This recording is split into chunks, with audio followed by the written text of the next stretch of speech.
আসসালামু আলাইকুম ওয়া বাৰাকাতুহু। আপোনালোকৰ ওপৰত আল্লাহৰ ৰহমত বৰকত আৰু শান্তি বৰ্ষিত হওক।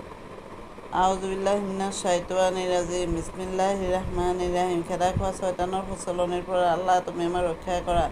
পৰম কৰুণাময় পৰম দয়ালু আল্লাহ তাআলাৰ নামত আৰম্ভ কৰোঁ। আজি সূৰা আৰ ৰহমান অৰ্থ দয়ালু মৰমীয়াল। সূৰাটোৰ ৪৬ নম্বৰ আয়াতৰ পৰা ৫০ নম্বৰ আয়াতলৈকে পঢ়ি শুনাব খুজিছোঁ। আশা কৰোঁ আপোনালোকে শুনি অশেষ সৱাব অৰ্জন কৰিব পাৰিব। যি মানুহে নিজ প্ৰভুৰ সন্মুখত উপস্থিত হ'বলৈ ভয় কৰি থাকে তেওঁৰ বাবে দুখন উদ্যান আছে। গতিকে হে জিন আৰু মানৱ, তোমালোকৰ প্ৰভুৰ কোনটো অনুগ্ৰহ তোমালোকে অস্বীকাৰ কৰা?